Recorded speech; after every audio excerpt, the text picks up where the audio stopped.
Welcome, ladies and gentlemen. Welcome to the 2023 Surfing Walk of Fame induction ceremony.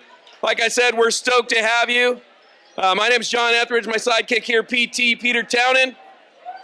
We have an incredible class of inductees today, so we're super excited to have everybody here joining us on Main Street in beautiful Surf City. Hey, is today a great day? It is an absolutely perfect day here in Surf City. The rest of the world is baking or freezing. Here we are, perfect weather as always. Thank you, Surf City. Everybody enjoying the Wall-X US Open of Surfing presented by Pacifico? Some killer waves. We got a little wave coming in today. Should be fun. I want to start things off. I want to invite our friend Duke Ipa, son of legendary Walk of Fame inductee Ben Ipa, is going to start us off. Duke! Oh, Duke, Duke, Duke! I hope everybody can hear him. He's got a little tiny voice. Aloha! No, you don't understand. Aloha! Aloha! There you go. I felt that.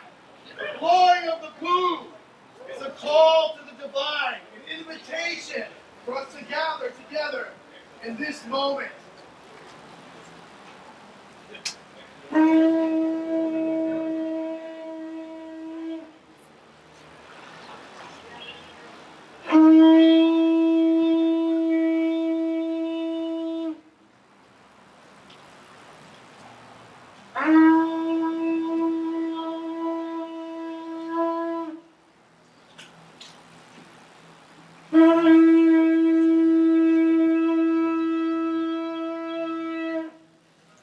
O nauna I ka hala me ka lehua, e halele hua no ia nā kanoe. O ka uno ia, e anu I nei, e lia ane hoi. O ka hiki mai, a hiki mai no oi, a hiki pū no me ke aloha. Aloha e, aloha e, aloha e.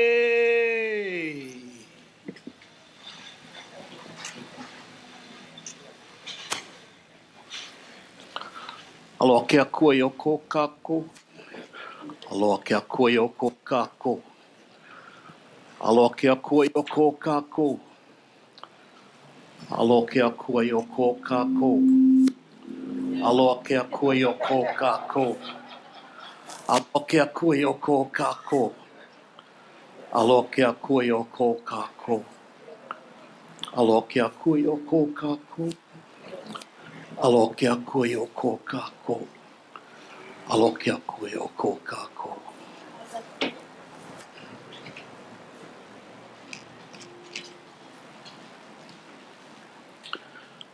Let us bow our head. Let us pray.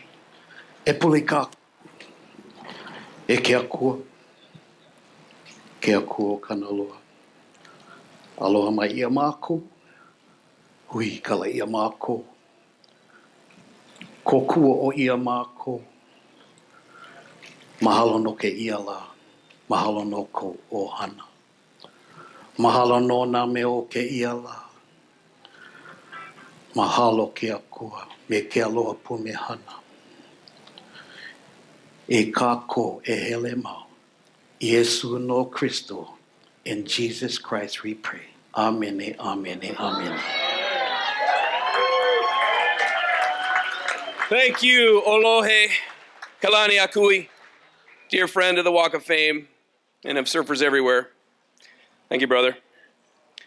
Before we get started, I want to just say a quick thank you to our board of directors. I want to acknowledge first Mike Abdelmoudi and Jax, Ron from the iconic Jax Surfboards. Thank you so much. They're our patron sponsor. Ron's milling about. He's here in the front. Meg Bernardo from the WSL I saw here today. Meg is such a great human being and a wonderful addition to the Walk of Fame from the WSL. Mike Adams I saw somewhere, right up front.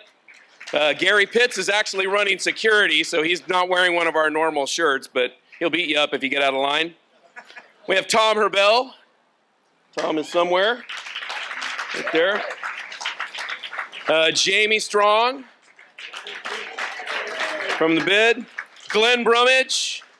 Where's Glenn? Glenn's right there. He's in the wrong shirt today. I had to hit you with that, Glenn. I love you, buddy. Don't call him out. All right, I take that back. He's in the right shirt. We're all in the wrong shirt. Rick Brown. I want to say a special thank you to Don Ramsey. I know Ramsey's here somewhere. Ramsey's the one responsible for bringing down all the killer vans from the Cowabunga Van Clan. Thank you, Don Ramsey. We got CJ Ray. I saw CJ. He's the good-looking one. Good-looking one in the back. I got Dave Garofalo selling stuff with my wife, Carla. Way to go, Dave. And our very own world champion, Peter P.T. Townend. My name's John Etheridge. I'm the chairman of the board, so I'm stoked to be here and join you guys today. I also want to acknowledge the loss last year of one of our founding board members and a Surfing Walk of Fame inductee, Don McAllister. We have his girls right here, or two of his three girls, Denise and Gail. Super stoked to have you. Don meant so much to this city, and we've decided to partner this year with the International Surfing Museum to create an NSSA scholarship in his name. Right here, PT. Yeah, Don meant so much to this community and to me personally. And I thought we needed to honor him.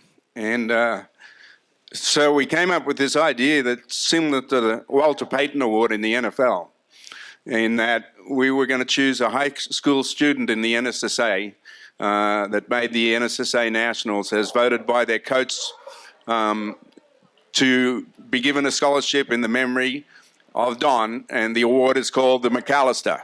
And this is it right here.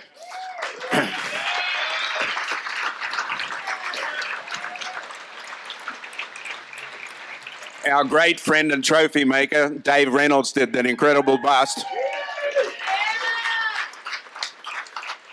And we had a 10-person academic group of people vote on the candidates that were submitted, and we got submissions from Jersey, Florida, and of course California.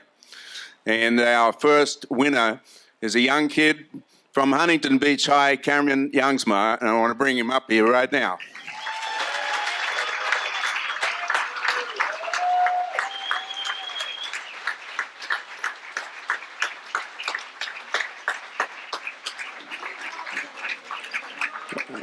When we did the initial presentation at the NSSA National with the Mayor's Cup, down at the Nationals, I was telling Cameron, I go, listen, mate, you're the first name on the trophy. And I said, it might not mean that much today. I said, it's kind of like me. I'm the first name on the World Championship trophy. I said, but now my name's on there with like Kelly Slater and Andy Irons and all these guys. And I said, years from now, you're going to look back and you're going to go, mate, your name's first.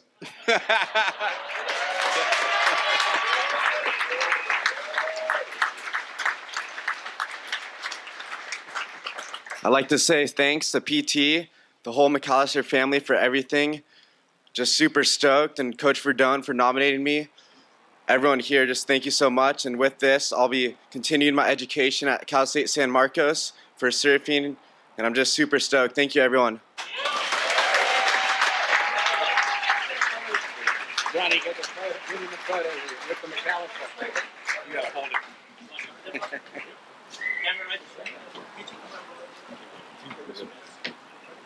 Nice.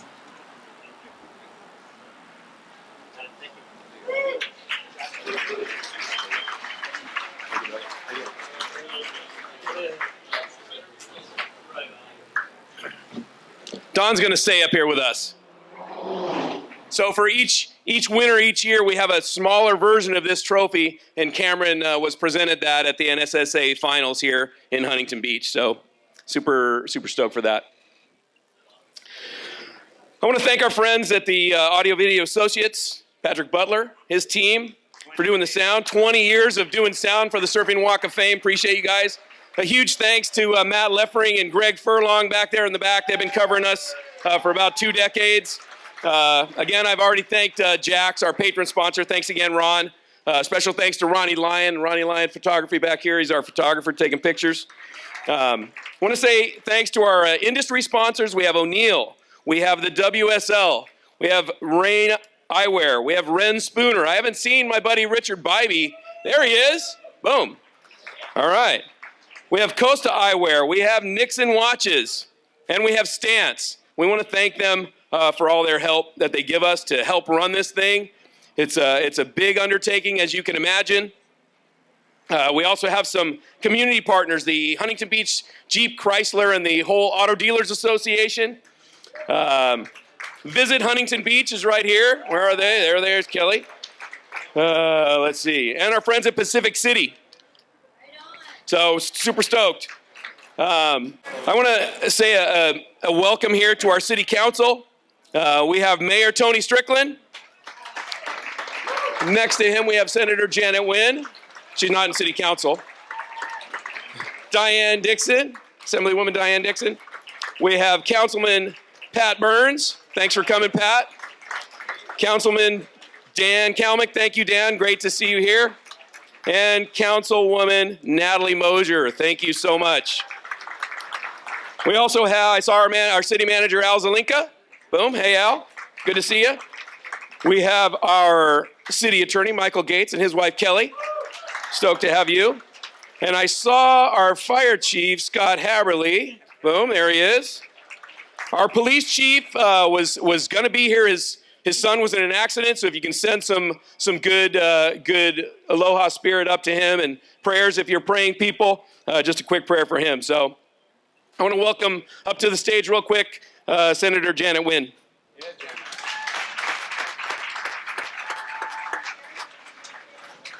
Good morning. Aloha. I'm so excited to be here. I've been able to have the opportunity for the last 6 years now to attend this ceremony. But I gotta say though, who made him chairman? I question the current board of directors now. I really do. No, all kidding aside. All kidding aside, I want to be up here to thank the board of directors, our chairman, for making sure that we continue to make a mark in Huntington Beach and the surfing community for the war. This is where it started. This is where it will continue. And the inductees, their contribution to pioneering every aspect of what surfing is today is amazing. Can you give them the biggest round of applause and scream for them?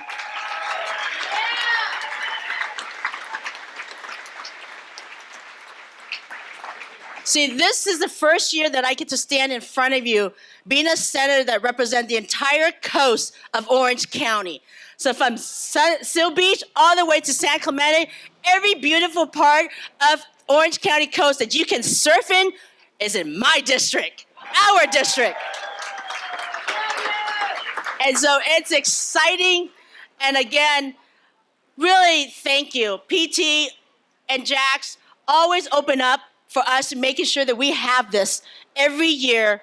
And now that we also currently, we have the US Open here as well this week, it's just everything perfect about Huntington Beach and the surfing community all in one place this entire week. And so thank you for all those who've helped us make surfing a mark in California. And on August 21st, we're gonna have our mayors, some of our council members from across the coast of Orange County coming to Sacramento, so we can honor California Surfing Day, the day that we designated back in 2018 when I was a senator, that we will mark September 20th every year as California Surfing Day, because California is where the surf began and it will forever continue in infinity. Thank you so much.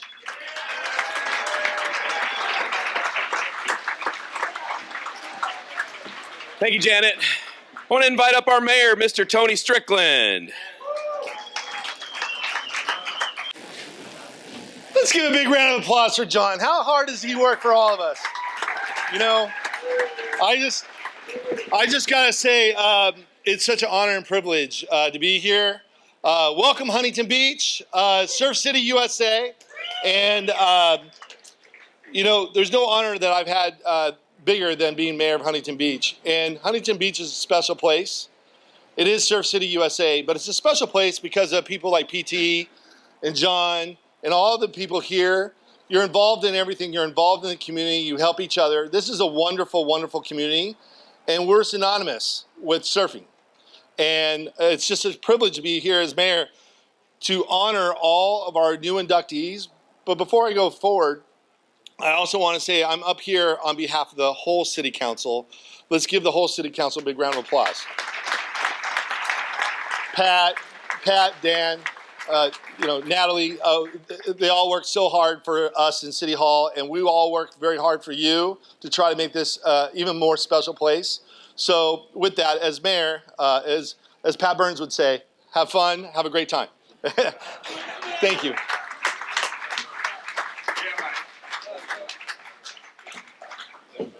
You guys ready to get this thing started? Give it up for PT. Yeah, Mike.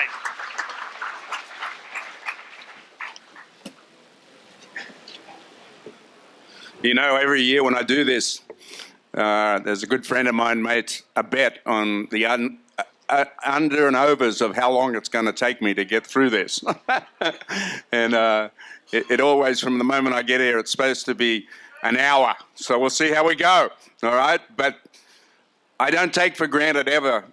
This is the 29th year where I've stood up here and inducted people into the Walk of Fame. And it's real special, you know. We have a lot of names, what I call the royalty, in the house. I'm going to call them out. They're all out there in the audience. LJ Richards, US champ. The Weezer Girls, Brenda Scott, Jericho, Shannon Eichman. Local legend Chuck Lennon. Morgan Boozer representing your husband. A hero of mine, Paul Strow, right here. The Greek, Bob Boland, legend on Main Street. Coach Andy Verdone, he's already been mentioned today. Two-time US champ Brett Simpson, right here in the...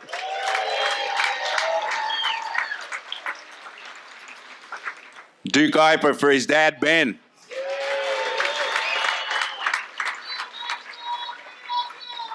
Mike Downey. Up there in the back row, Randy Lewis. Meg Bernardo. David Nueva right here in front of me. And I think I see a Brown family back up there. I see Dana Brown waving at me up there for his dad, Bruce Brown, who gave us the Endless Summer. So let's get on with this, right? Yeah. Who did I miss? Oh, Herbie Fletcher. I didn't see you come in late, mate. Another hero here in Huntington Beach. Alima. Well, he hasn't been voted in yet, but he's got close. I said Nueva already, mate. This is a really special one to start off. I've known this kid since he was just a grommet, surfing for, I think it was the Billabong team originally, right, mate? The Billabong team, yeah.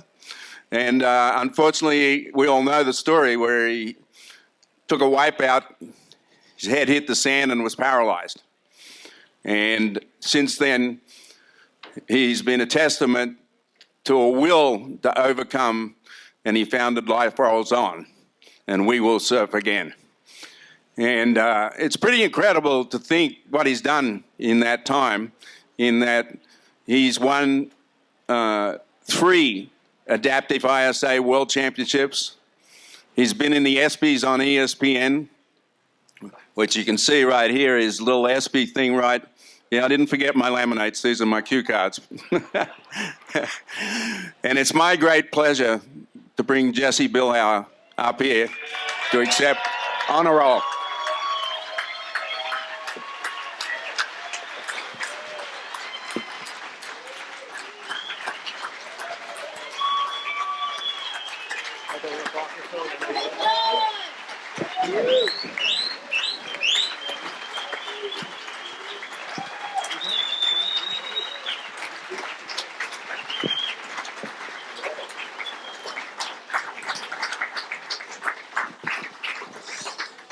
All right. I'm going to do my best up here. Just bear with me.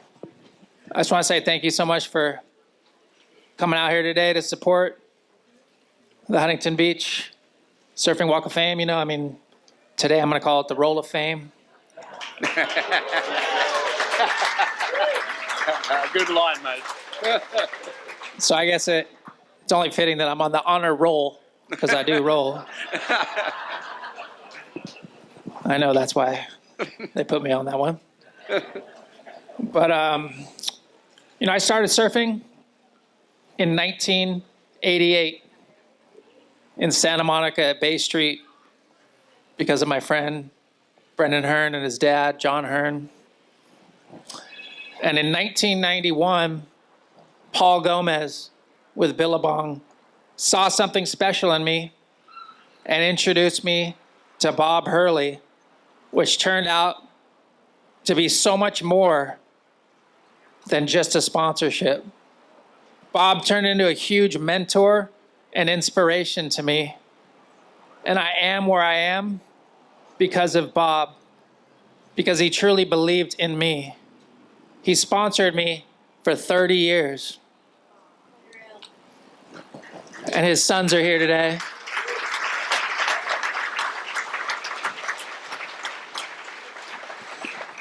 You know, I'm grateful for the NSSA and the WSA for giving us a platform as kids to do what we love and to compete against the best surfers around. I want to thank my idol. You know, everyone said when I was young, I used to have the style of Shane Dorian, and he was the guy that I just wanted to copy. I wanted to copy him so bad that when I was in Hawaii one year, staying at the Billabong house, I stole his wetsuit. And I wouldn't surf in front of the house because he would see me. So I took it to other spots, and I really just thought I would surf a little better, like surf like him more if I wore his wetsuit. So I told him that story later on, and I said I was sorry I stole your wetsuit. I was like, I'm sure you have a lot more, but that one looks so nice. And I'm honored. Back in the day, I was honored to be on the USA surf team, having the opportunity to travel to Bali, Tahiti. We surfed a place called Chopu before it was really Chopu. And yeah, it wasn't as big as what they do now, but it was still Chopu, bro. At the age of 16, I became a state lifeguard after doing my training classes right here at Huntington Beach. And I ended up working up in Malibu at Point Magoo with Norm Chapman. And as a 16, 17-year-old, I was one of the youngest kids ever to be a lifeguard. And just a great opportunity to be on the beach, learn more about the ocean. I love that junior guards program. Let's give it up for all the lifeguards.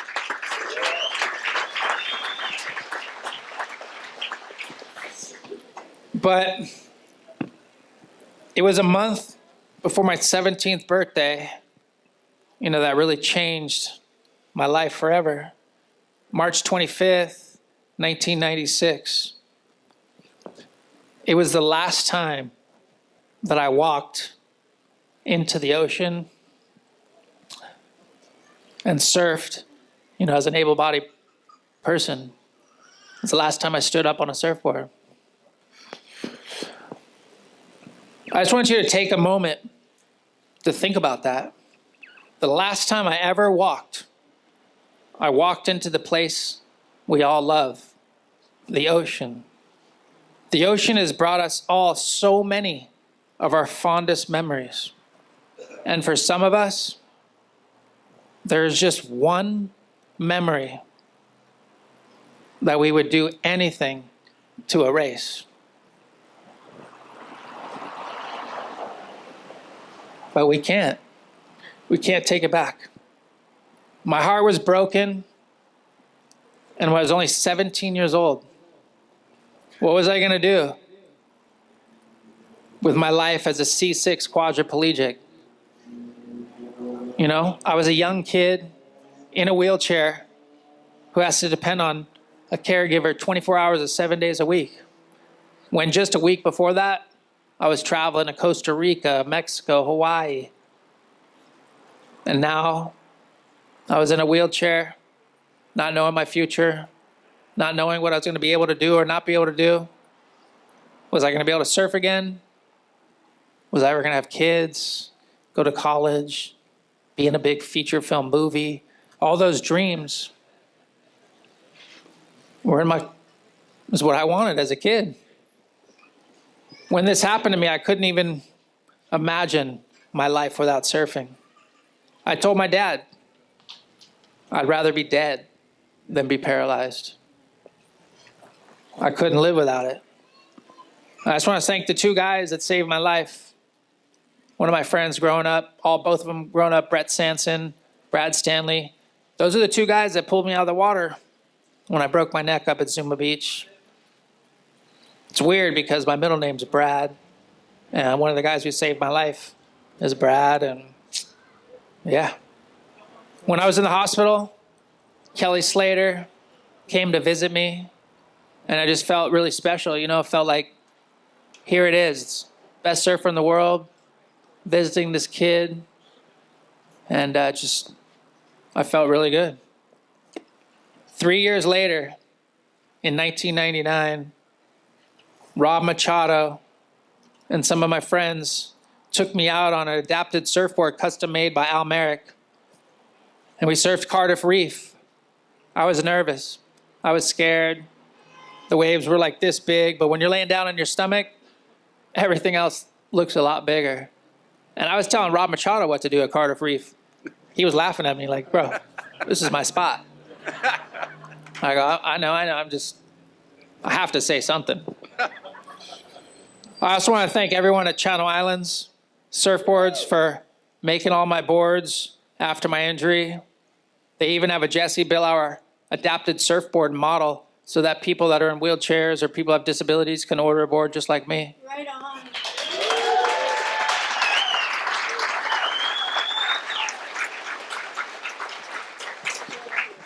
And in 2001, I started Life Rolls On, an organization created to give an opportunity to people living with various disabilities to surf and feel the freedom of riding waves and being out in the ocean with nature and enjoying the wind and the water just splashing on their face. An opportunity to get out of their wheelchairs and just feel free from the pain, the struggles, and the daily grind of being confined to a wheelchair. Some of them have never been in the ocean. Some have never ridden a wave. And the smiles that you see just goes to show you how special and how much the ocean means to not only the able-bodied community, but the disabled community. And it's nice to see, you know, the Moby mats and the access to the beach, because the beach is for everybody.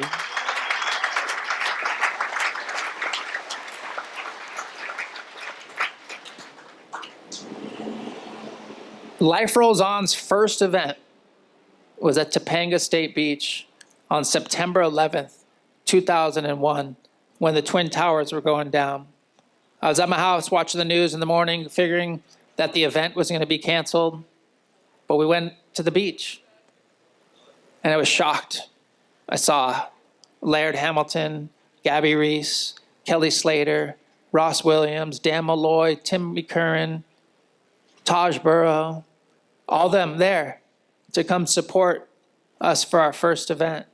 And that event was called They Will Surf Again. And thanks to Richard Yellen, who believed in Life Rolls On. He had this little program going up and down the coast, and we teamed up, and he passed the reins over to me, and we've been doing these events for the last 20 years.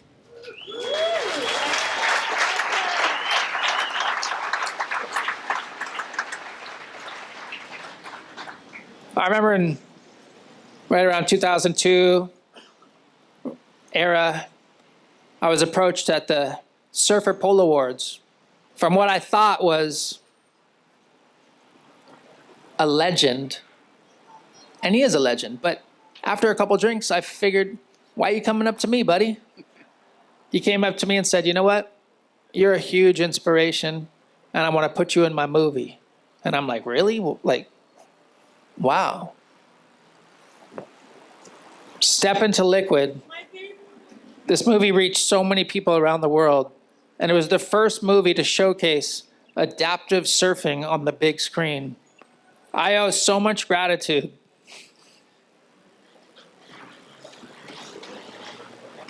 to Dana Brown. Amen.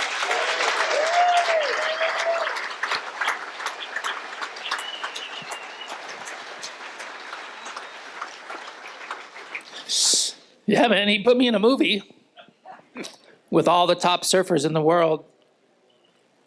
His vision opened the eyes of people around the world saying, oh my God, you can surf being paralyzed? So thank you, Dana.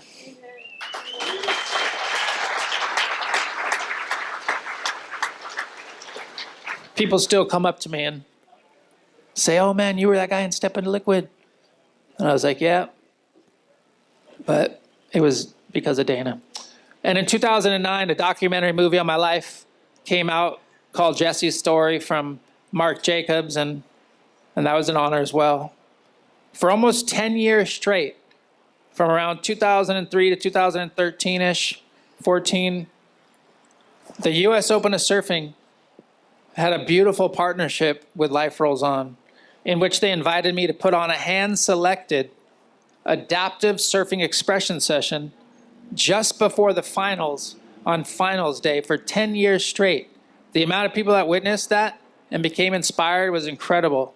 It opened so many doors for Life Rolls On. And I just want to thank the U.S. Open for believing what we did and allowing us to have a booth, and for letting us surf before the final. I mean, my dream was to be a professional surfer, and now is in one of the biggest events in North America. And so thanks to the U.S. Open.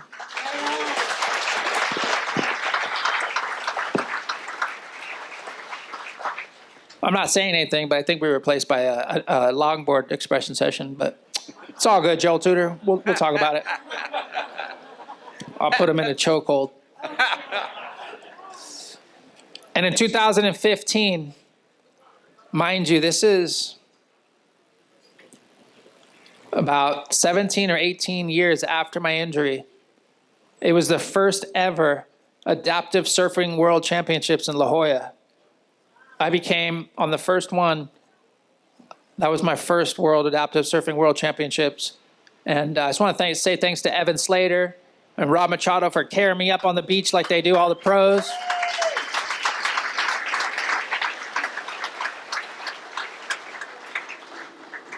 But let me just tell you, you're only an inspiration because of the people that you surround yourselves with. And for me in particular, because I'm paralyzed, it takes a team. Like, I couldn't just go surf by myself. I couldn't just go do things by myself. And so I'm only an inspiration because of my help. And I just want to say thanks to my friend Jesse Baxter, who is my pusher, who pushes me into the waves. And we have a great connection because every time he pushes me, man, it's like, never know if I'm going to be able to get another wave or not, because we've done some crazy stuff and surfed like 10 to 15 foot faces at Sunset Beach. And I've broken a few femurs doing that, but I've went back and did it again. But finally now I've kind of retired on big waves, and I love surfing the Kelly Slater wave pool and some other perfect little waves. And I just want to say thanks to Fernando Aguirre, because he's the ones that put on those ISA events. And And he also hooked me up when I was a kid with reef sandals and shoes at the ASR trade shows. And in 2017, I was blessed with twin boys that love the ocean lifestyle and they're actually in surf camp all summer long learning how to surf. And no matter what I have done in the past or what I do in my life in the future, the two greatest accomplishments and gifts to me in my life are my twin boys that are right here.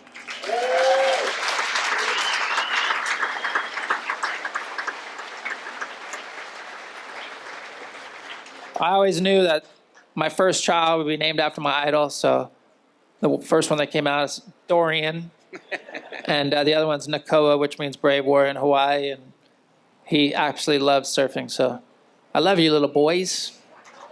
Stop giving me a hard time all the time. You have a cool dad, so don't be hard on me, man. And in 2020, I won my second world championship, and that was just a few days before, COVID happened and, the world shut down. And yeah, that was a tough time. And now I'm a 6-time USA National Adaptive Surfing Champion. God, I feel like such a douche talking about myself. I wish this guy would have said those couple of things so I didn't have to mention them. Or maybe he did. Looking forward, seeing the growth of, the sport of adaptive surfing, and I have no doubt that because of what we've done in the past, that there's going to be like an AWSO, an Adaptive World Surf League, and a tour that travels all around the world, just like this one. I just want you to know that inspiration sells.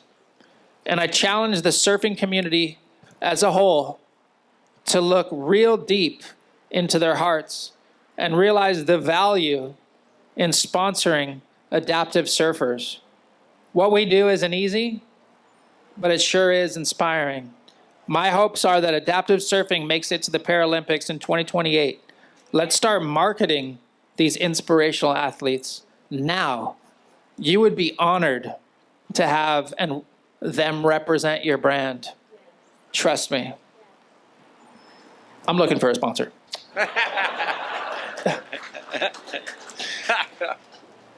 Brett Simpson.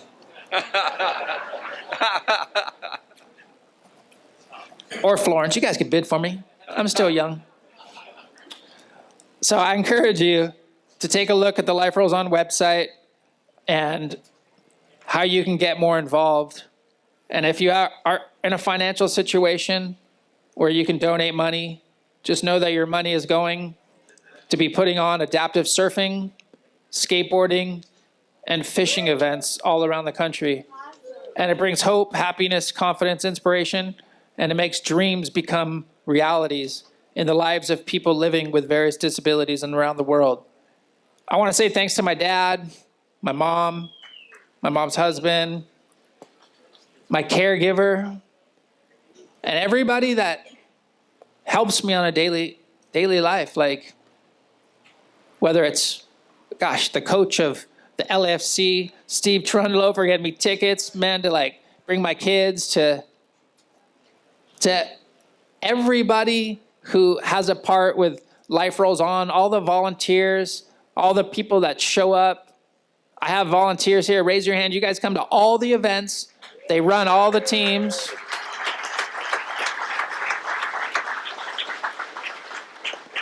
We actually have an event August 26th at 9th Street here in Huntington Beach, and we'd love to see you guys there. It's going to be happening just almost across the street. But just remember, tomorrow is never guaranteed. You really got to enjoy your life, be thankful for where you're at, give back to the less fortunate. You never know when that could be you. I didn't know that tomorrow, one day I was going to break my neck, and I did. And now I'm trying to help out and give back to the communities around the country by doing Life Rolls On. And life's not easy. It's just not easy being in a wheelchair. And sometimes I have to put a smile on my face to be that inspiration. But you know what? We all have bad days. We all are able to have bad days. Just how you pick yourself up and what you do with your lives. People say, I could never do what you do, Jesse. And if you remember, I told you that I'd rather be dead than be paralyzed. But when something does happen to you, just figure out what you love. Find out what your passion is and follow it. Please, be kind to people. You never know what they're going through. People could see me in a wheelchair, so they open up the doors for me. But a lot of people are struggling inside, that are walking, that are able-bodied, that have everything. It's up to you as friends, strangers, to tell them, how you doing? Have a good day. Be there for somebody. Open the door for somebody. Because that one little moment can change the trajectory of their lives forever. And I just want to say thanks to the people that helped me go from being paralyzed at home to being a multi-world champion, to starting a foundation, to giving back, and to being in a feature film movie, to graduating college, to having twin boys. Hey, I'm paralyzed. What's your excuse? Thank you.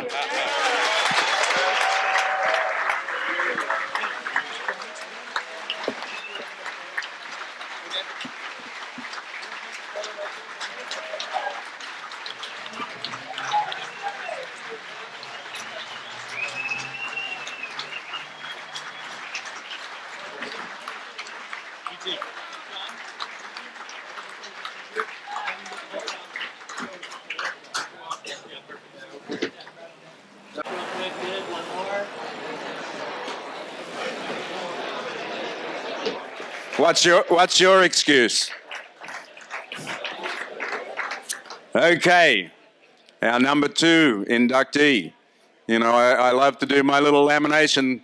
So look at this studly guy in this one right here. Our next inductee, not too many people know or remember this, but in 1967, he was the tandem champion out here at the US Open of Surfing.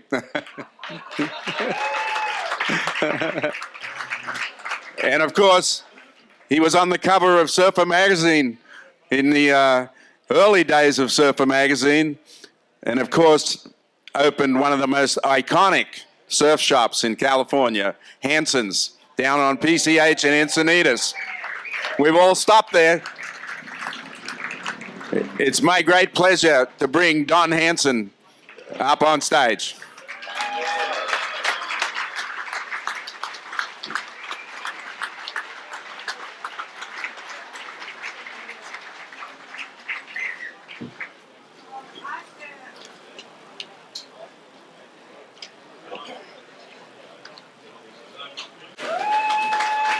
How's it, Don? Look, he got light already tonight. It took me a second to recognize you. You change every time I see you. You're right here, man. Dad, just say a few words to the crowd. Just say thank you. Well, I think today is the day that I thought would never come. and I'm not sure if I'm really suited for this honor anyway.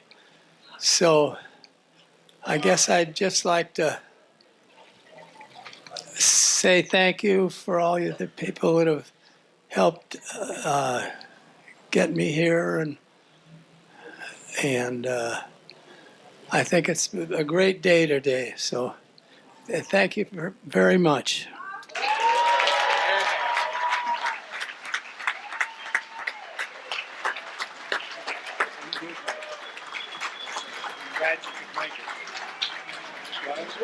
Yeah, I was gonna.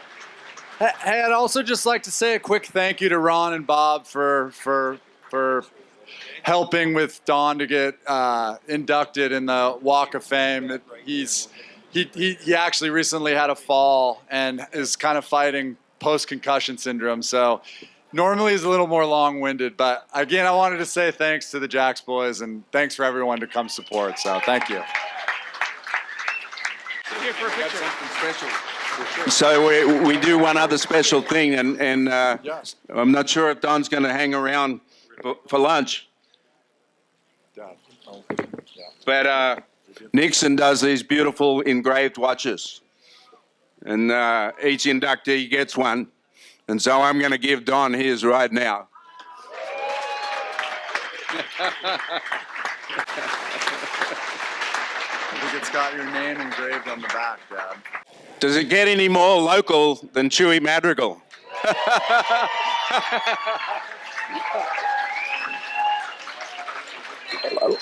Like this OP ad says, outrageous.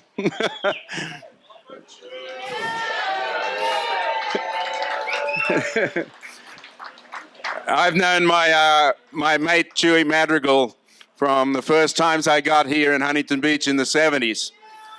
The Bruns Aussies actually lived down the street from him and Merrill Lee on Huntington Street back in that time. And Chewy's been part of our culture here in the water, screaming down hills, trying to set world records in the skateboarding. And everyone doesn't realize that the US Open out here right now that's going on, when we founded it in 1984, he did for Prime Ticket and Don Meek the illustration that started the US Open. And I know that's one of the things that he's really proud of, but I'm going to let Chewy tell the rest of the story.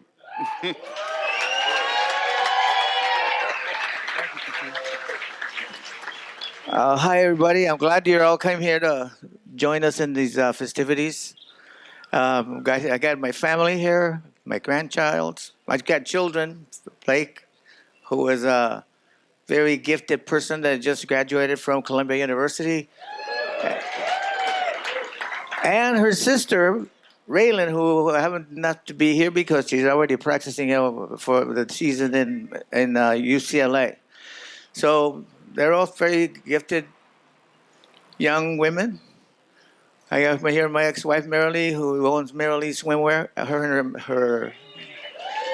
and my daughter, Felicia, but they're all pretty ladies. So I want to, I've always been blamed for being a little bit long-winded, but I guess that's the way it is. It is what it is. And Huntington Beach, actually, I got a friend of mine here, Herbie Fletcher, and he knows that we were sort of a little bit rough around the edges for the people that like to surf the pier. So, also another friend of mine here, who he kind of told me this story about back in the old days. He was asking him, another friend of ours, about was it hard or what about surfing the pier? So he says, my other friend, Don Meek, who was my boss at Prime Ticket Television Network, he was asking Don, so how come you didn't surf the pier? You surfed the pier, what happened? He goes, when he was asked what encouraged him or not encouraged him to surf the pier, it ended up that person was me. So he was encouraged by me to, if he was one to surf at the pier, that he should go down to Golden West and not the pier. So I'm sorry, Don. Okay.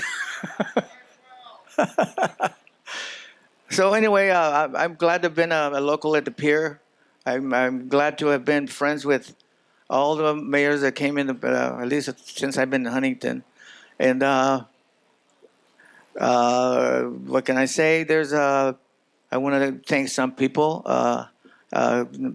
Ambassador Jeffrey Davidow was a good friend of mine.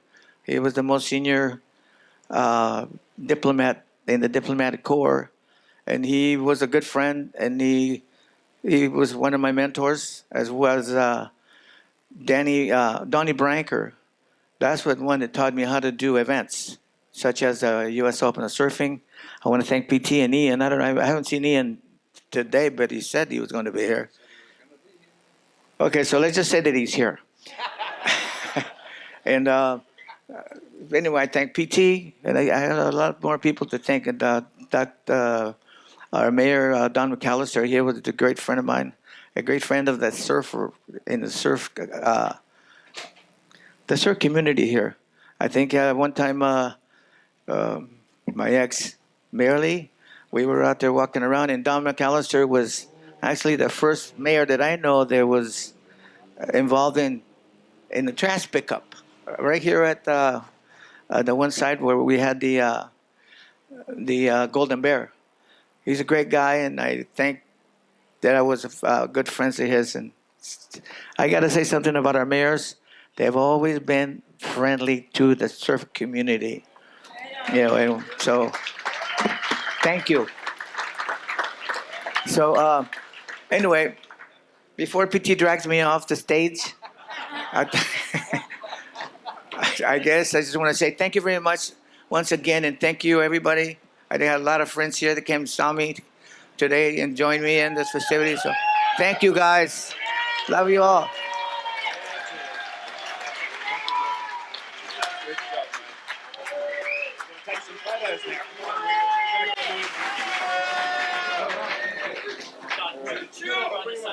Okay, next up, somebody that actually used to work in the El Don liquor store in the 1950s and was one of the boys of 55 here in Huntington Beach, the first organized surf club right here in HB. Herbie was a little grom. He was probably like 12, 10, back in the days when we had the boys of 55. And this guy you can really call a pioneer, and that's Mr. Dick Metz.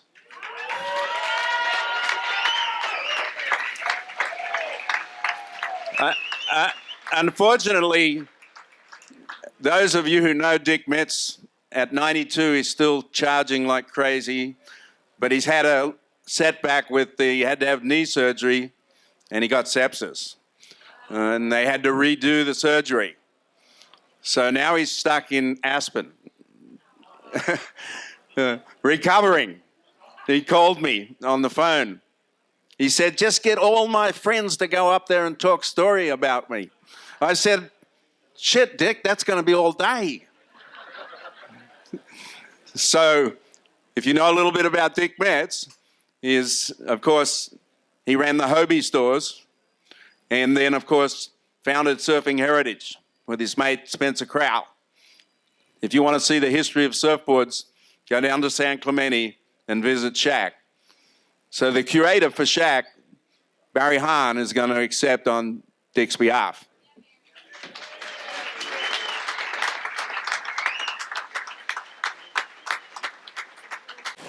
Wow, those are some really big shoes to fill. So I'm not even going to try. I wore sandals instead. But Dick Metz is actually 93, and he's the youngest teenager I know. 20 years ago, just a couple of blocks away from here, I was working on my first exhibition at the International Surf Museum. That's back when Natalie and Ann were still involved, a couple of sweethearts, and God bless them. But Steve Pesman said, there's this guy named Dick Metz that you gotta get to meet, get to know, because he needs somebody that does what you do. And I said, I don't know what I do. But I met Dick, got involved with Surfing Heritage. Spencer Crowell came on board a couple of years later, bought a building in San Clemente. We started out with 80 boards. Now we have over 800 boards.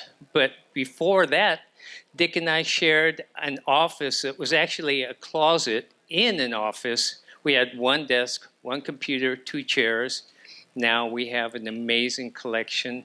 I've been blessed not only to know Dick Metz and Spencer, but to meet so many of my idols through the years. Paul Stroud, big inspiration, you know.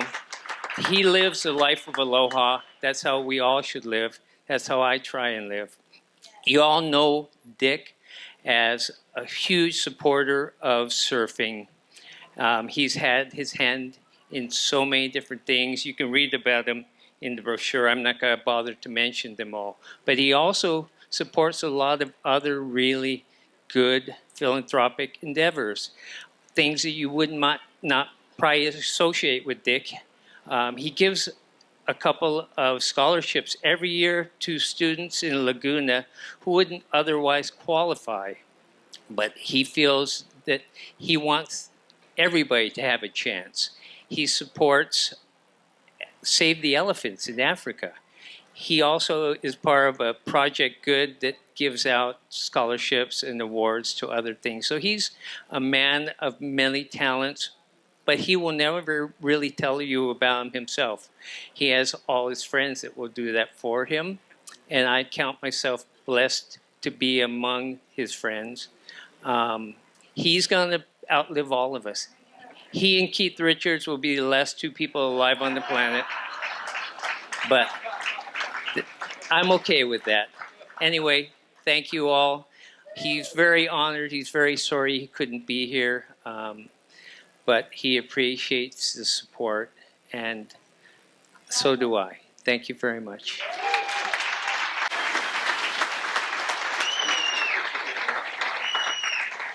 That brings me to Yvonne Chenard. Just this last week, I was in my Ralph's and I bought Time's most 100 influential companies in America. And his company, Patagonia, was named as one of the 100 most influential companies in America. Yvonne Chenard was the first guy, in my opinion, who was environmentally conscious about our world and dedicated his surfing company, which a lot of people go, Patagonia is really a surfing company? Well, yeah, and he loves his surfing. If you want to read a great book, go buy this book here, Let My People Go Surfing, which is about how he runs Patagonia. And the philosophy at that company, it's not about the time clock. If the surf's good, you go surfing. Then if you didn't put in the hours, you come back at night and do that work then. Or you stay there and sleep on the floor till the next morning till you get your hours and get the job done. And it's one of the great books that you can read with a completely different mentality of how to run your company. Yvonne doesn't come out in public too often, and he's not here today because you know where he is? He's fishing in Canada, like he loves to do. But we have somebody here to represent him that's known Yvonne for a long time, a great mate of mine that was one of the first Californians to come out and try and tackle the Pro Tour. And I'll bring to the stage Sam George.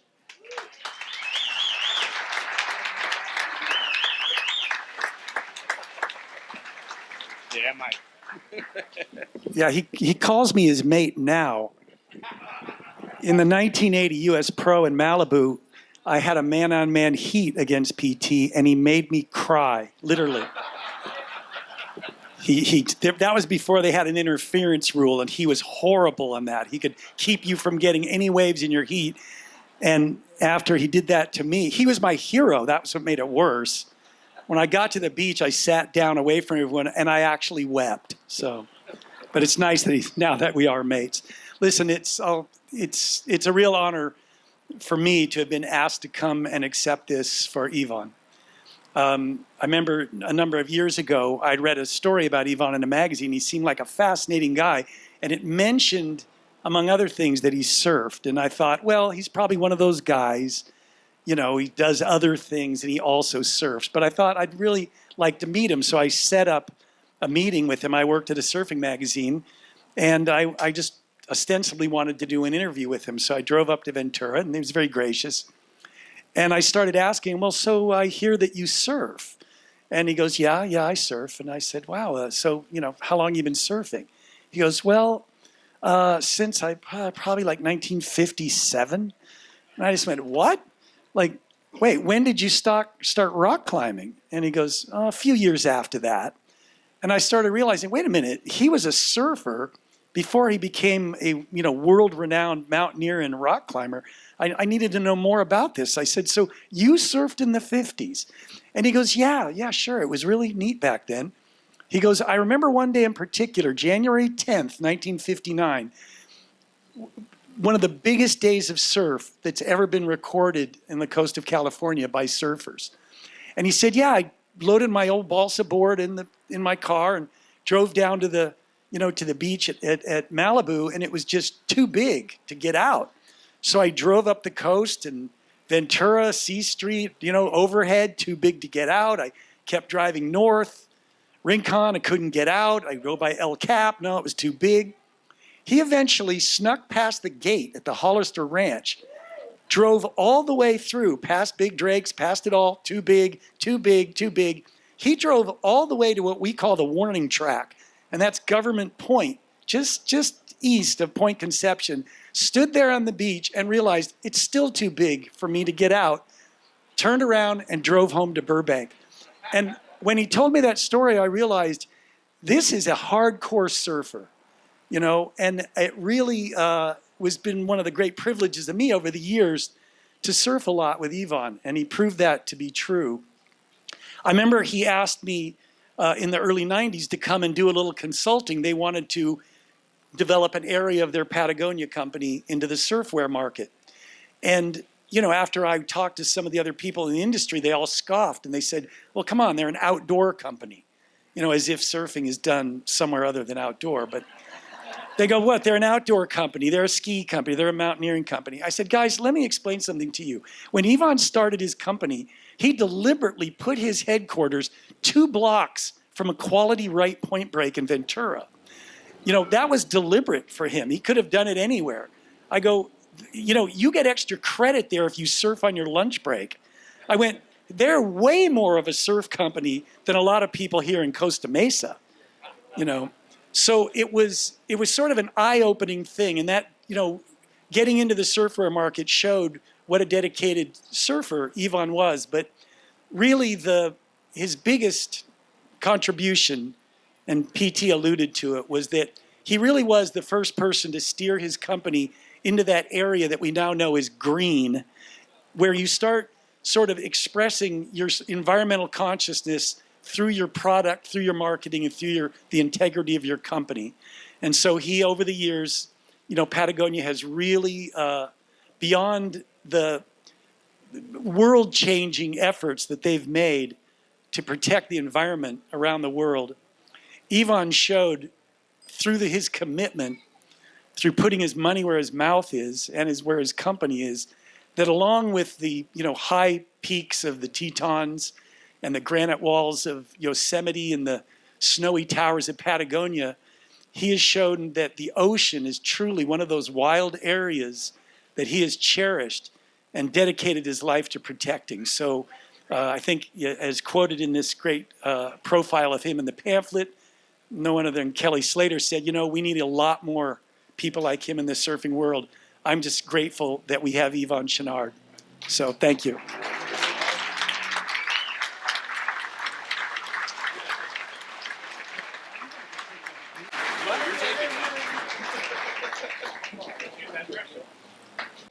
It's time to get a little Australian in the house.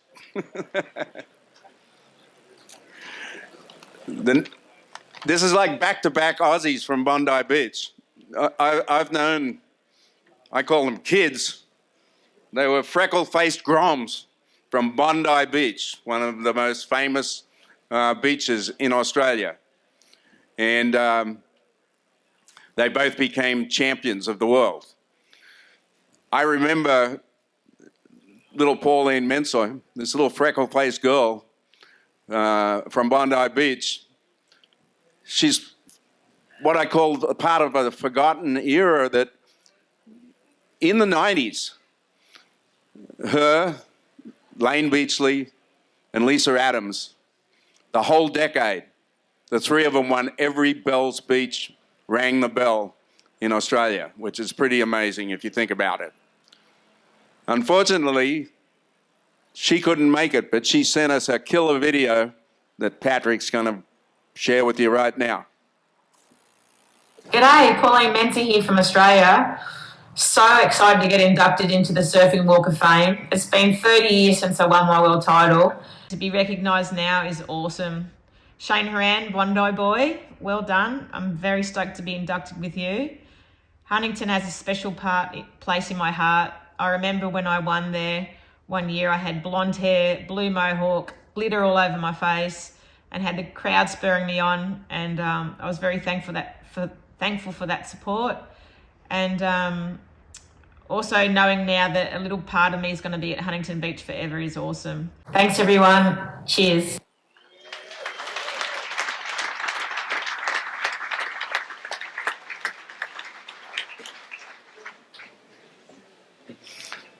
Okay, we're going to close the show here with a kid I've known since he was called Kid Dynamo. He was this little freckle-faced kid from Bondi Beach.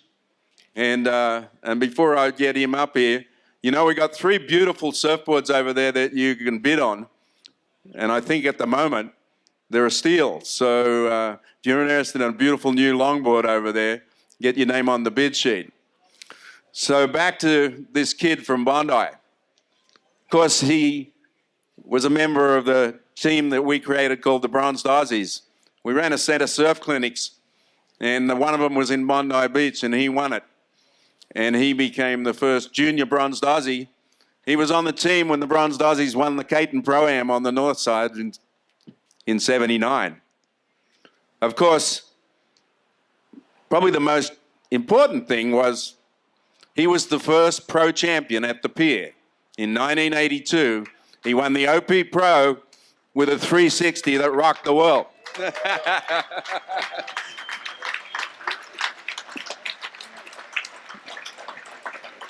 He was one of the most individualistic surfers that's ever been on tour. He rode winged keel surfboards and single fins even long after the thruster was here and was still killing it and winning. So it's my great pleasure to bring Shane Aran to the microphone.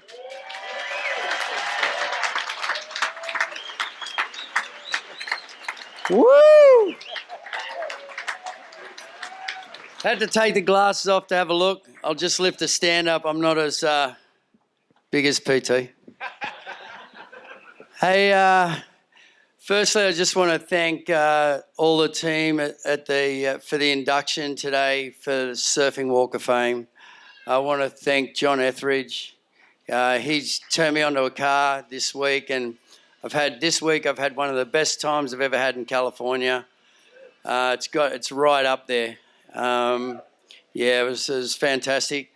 Also, I want to thank Gary and Wendy Linden. I stayed with them last week down in Oceanside and had the best time down there and shaped a few boards down there. Gary set me up, just made it super easy, and I had a ball making the boards. I just felt right in the zone.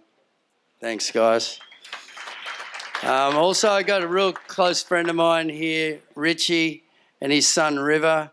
They've come over. I met Richie over in New York. He's from New Jersey, but he picked me up at the airport on one of my first tours around the world, and we've been mates ever since. Like, he came over to Australia, we travelled around Australia. So, Richie, love seeing you here. Thanks for making the effort, mate.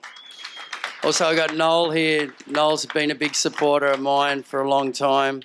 We're always in contact. We're always talking board design, and can't get enough of it.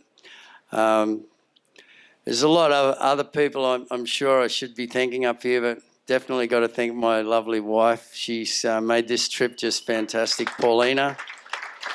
We've got 2 beautiful kids, Chicane and Atlanta. We actually named our kid Chicane. She was watching a race one day and she thought, wow, what a great name for a race, that race driver. She kept hearing it right through the race, around the chicane. She thought it was a race driver, so that's how we named our first kid. Surfing started for me. Firstly, I'd just like to say about Jesse. Jesse just opened so many doors for me today, mate. The doors were half closed, but they just flung right open, man. Just like the love of surfing and, you know, or just opening the inspiration of life and stuff. And we do take a lot of stuff for granted, and we should live each moment. And like coming over here this time, I sort of feel like it almost could be my last time in America. I'm surprised I'm even here now. And and it's one of those. I've been seeing a lot of friends over here. I don't know if I will ever see you guys again. So if anyone that's been a mate or just a supporter, I'm open to say hi and give anyone a hug today. That's our day.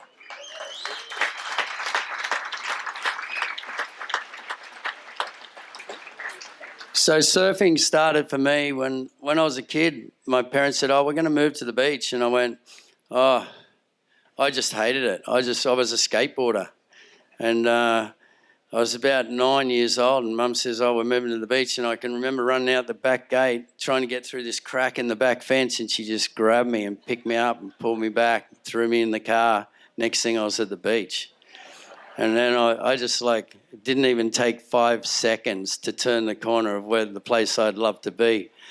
And we lived in this unit. It was right on the beach, and I had this window that it just opened like this. It was a funny kind of window. You couldn't see through it. It was like all almost frosted glass. But I used to open the window in the morning, at night, and I'd leave it open. And first thing I could see when I opened up my eyes in the morning was the wave at the reef. I'd be on my pillow and I'd just go. And the first thing I'd see is breaking waves coming into that was what I grew up with. And that's how I fell in love with surfing. And that's how I have that unity with the ocean. It's like it's as good as my blood. It's the same. And from there, I just kind of got right into just the whole sort of scene of surfing. And I remember paddling out one day and I thought, wow, if I got a cent for every hour I was in the water, I'd be rich. And then from then, I just went into being a pro surfer and then getting paid for pro surfing. And then came to California. PT brought me to California when I was a kid. And it was just amazing. Like, coming from Australia, we're like country bumpkins compared to Americans. You know, it's like there's not many people there. And anyway, I come here and I was like, wow, like walking up this street here in Huntington. This is the first place I came when I came to America, except for Hawaii, which I love Hawaii. I lived there for 20 years. But coming here and walking up this street and going into George's and having a sandwich at the back of the shop and then walking up on the pier and looking over at like guys surfing underneath you, and I'm just going, wow, how's this? Like, just everything was just blowing me out. And the cold, you know, it was so cold. It was the Nancy Caton contest. It was like, I'd never been that cold ever, you know. It was just like, it was brick cold. And I met Nancy Caton, which was insane because, to me, they were like the first board short company, and I don't really know the history of all that, but and then there was a couple of surfers were drinking coffee. Like, I know this sort of sounds a bit weird, but in Australia, like, I don't even know if we even had coffee, but and I go, there's this surfer guy, he's in the contest in the Catons, and he's had like 2 coffees. He goes, oh mate, I have 4 coffees before I go surfing. And I went, whoa, and this guy was so revved up, and I knew nothing about coffee. I didn't know it revved you up. And so that was sort of my intro to Huntington. And then, I came and spent a lot of time here, and I started sort of practicing like the 360, and a good mate of mine, Preston Murray, he said, mate, when you do a 360, you got to kind of get right up the top. And so you just, as you throw it, the tail will drift around and you come around. And so I went back to Australia and I was practicing. Finally, I got it. And I probably was one of the first guys, if not the first, to start doing the 360 in Australia. But there was guys over here, I remember Mike Purpose and Buttons, and there was a bunch of guys already, doing it, but they were the guys I'd seen do it. And so then I started to get the 360, and then we had a summer here, and I was here with a guy called Ali Kai. I'm looking at John Palmer there. He was part of that whole crew. we were, that was John Palmer with me. He was just like an animal. But yeah, and we just had the best summers. Like we were young kids here in California, and all we wanted to do was surf and be better than each other. So we'd hit the water and we'd be just going for it. Surfing's changed for me now, and I'll get to that. But we were just going hard at it and trying to do 360s and trying to just throw spray so you knock the guy off his board, and we're just going at it. So then we come up to like the OP Pro, which is the main reason why I got this award. Is for, they give it to world champions, but they also give it to people who have won the OP Pro. And so the night of the OP Pro, the finals, I had the worst sleep. I don't even think I got to sleep. I was so nervous. I just don't even know why. Just some contests, and I've won a few contests where I didn't sleep. You go to bed at 7 o'clock at night and you just toss, turn, close your eyes for 2 hours and you're still awake. And so I turn up at Huntington, and it's just these conditions. When I was a kid at school, I used to look in the surfing magazines and I'd see California and I'd just go, like the conditions were just like glass. So the best surfing conditions you could ever see. And I just go, wow, I'd love to go to California one day and just ride one wave in that nice glassy conditions. So I turn up at Huntington that day of the finals day, and the conditions are just clean. They're like that out of the magazine. And I'm just falling in love with the place. I'm going, wow, how good is it? And I go out and I just catching the waves and just having the best time. And I'm in my heats. Like I didn't even feel like I was in a contest. I was just wanted to get on these waves and carve on these nice, clean surfaces. And anyway, I get through all that. And then the condition like that, got through those, and then the conditions started to turn a little bit onshore.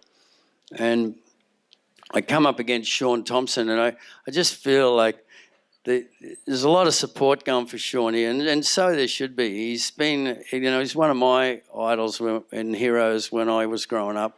Did a lot for tube riding and stuff. And Sean,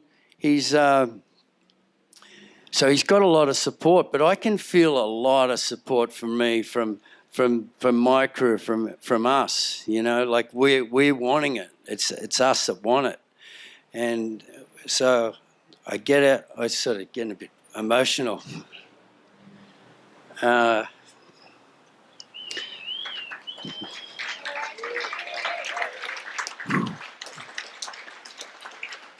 Yeah, so I get out in the final starts, and I'm against Sean, and he's kind of waxing me at the start.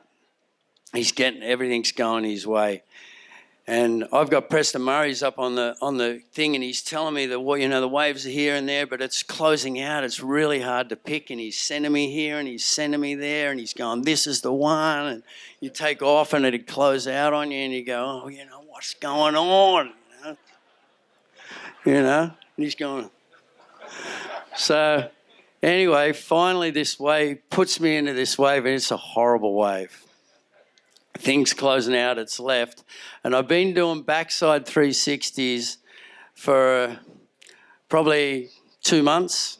I probably had it down 30 to 40%. I could do them. The other 60, I'd just blow it. And we were all it was new to all of us. And anyway, so I'm going across this wave, and it doesn't look good, not for a 360. And I just go, I got to go for it. And I just throw it up on the lip. I still remember this wave so clearly. And I just throw it up onto the wave, and I don't quite get it right. And I just force it around, and I kind of around like this. And then I just feel myself free fall, just boom, boom into the bottom. And I fall and I've gone, I'm gone. And I've just done the power crouch, to just try and make it. And then all of a sudden I've come out of that. Yeah, thanks, PT. I've come out of that, and then all of a sudden, the crowd just went rah, just the loudest roar. I just came out of my skin. I just went wow, like this is just the one. It is one of the most amazing feelings ever. Like the whole crowd were behind me. They'd flipped over, and it was like, you know, and I just raised my arms, and I just knew I had it right then, and that is when I fell in love with Huntington Beach.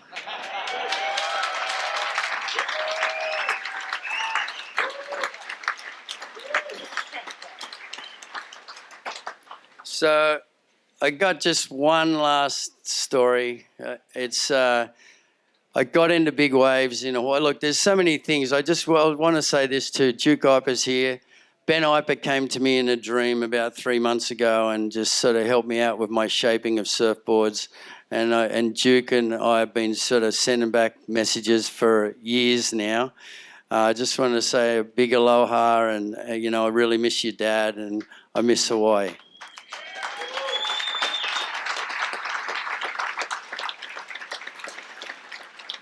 Yeah, so I spent a lot of time in Hawaii, and I was at Jaws, and they're having the first big wave event there, and my mate and I, we get up, and I have a couple of those in the morning, and he's having Red Bulls, so he's going that way, I'm going this way. I just want to say hi to David Nuiva too. He's one of the first guys I ever met coming over to America as well.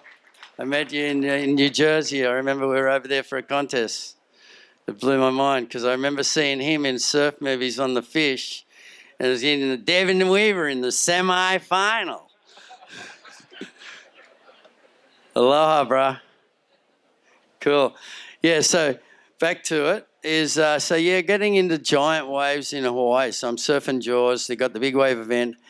We turn up at Jaws in I think it's called Maliko Bay or something, and we turn up, and all Laird and all these guys, they're all parked up the back, and I'm thinking, like, we've all been up since like 3 o'clock in the morning because we knew we were getting the biggest swell in the history at that point, and so I look up and I said to my partner, I said, let's go. There's no one on the ramp. Let's just do it. Everyone's out the back. So we get up on the ramp, we're pulling the jet ski off, and I'm sort of half asleep, like it's in the dark. I'm getting out of the car, half getting out of the car, and so I getting out of the car, and as I look, there's this like 10-foot wave coming over the ramp. And I look at the wave and I just jump straight back in the car. I look out the back window, my mate's getting the jet ski off, like the ropes off the jet ski. He's jumped up on the jet ski. The jet ski's gone, the water waves washed us up onto the side of the mountain and let us come down. We have this funny thing where we call ourselves the A-team because shit like that happens all the time, right? Jet ski drops off the ramp, something, so we just go, that's a good A-team move, isn't it? So we get in, we go like with our tails between our legs, we drive over to where everyone else is, and we park, and anyway, we go through this big ceremony, Hawaiian. He says, look, this is the biggest I've ever seen it. He was a kahuna, and he blesses everybody, and we get out there. And while we're out there, it comes around to my heat, and we'd been looking at the buoys all night long, and I'm in the first heat, and the buoys are going to peak at 9 o'clock, and my heat's at 7. And anyone who surfs giant waves, we know the hour that the biggest wave of that swell's going to come. We're on it. And I knew the biggest waves were going to come at 9 o'clock, and I was pissed off because, you know, someone else was going to get that hour. Contest got called off for 2 hours. Started at 9 o'clock.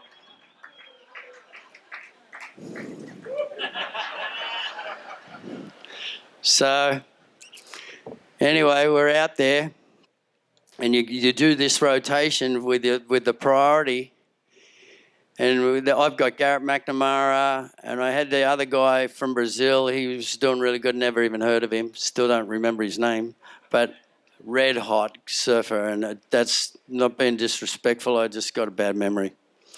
So I take off on this wave, and probably a lot of you have seen the picture, you know, and it's got skip marks down the face. And I'm not like a windsurfer where I can just float off and float back on and float off and float back on.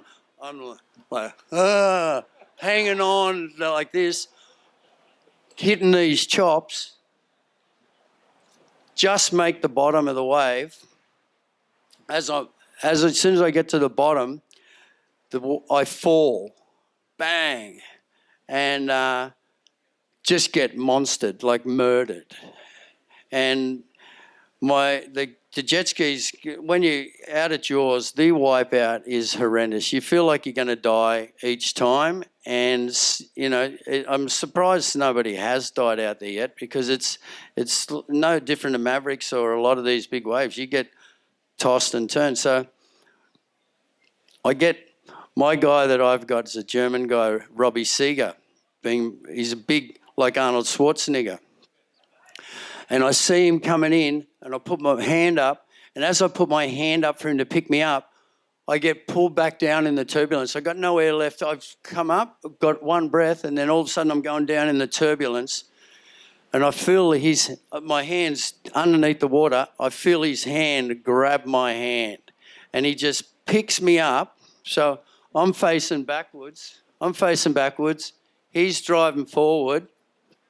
All right. So he's driving forward. He's picked me up, and he's just holding me in the air and driving me out of the break. Right. And we get out of the break. I get on the back of the jet ski, and stars are just going. And they have a doctor in the water, right, to make sure you're right. We're in the middle of a contest. And I can't see anything. I can just see. Anyway, we go over to the doctor, and the doctor said, you know, are you all right? He can see I'm not all right. I'm not all right. Right? And I look up at him, and the stars are starting to mellow out a little bit. And I go, yeah, I'm all right. And he goes, all right, get out there. So I get out there, and I'm trying to come down off this experience, and I'm sitting there, and it's my priority, and the waves are coming, and that big wave still hasn't come. And I would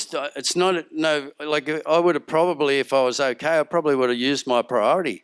But I sat there for like 30 minutes trying to get over that wipeout, and then the biggest wave of the day comes. It was massive. And as I sort of just took off and rode that wave, and I was free falling down the face. There's nothing big about this part of the story. It's pretty mellow. So I just ride the wave, get to the bottom, and kick out. And then later on that night, we're all together, all the big wave riders. We're all sort of together, and then the lifeguards come up to me. I know Jesse mentioned them earlier. You know, they were on hand the whole time, ready to save our lives. And the lifeguards come up to me and go, man, Shane, you caught the two biggest waves of the day today. They were phenomenal. And I'll finish on that. That was the wave of my life.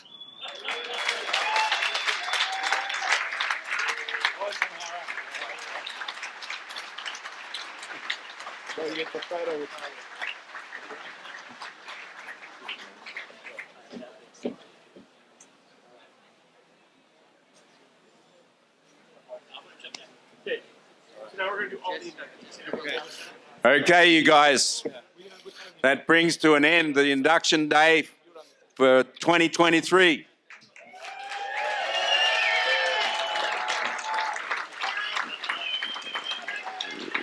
Some really great stories been told today. Next year will be the 30th anniversary of the Surfing Walk of Fame.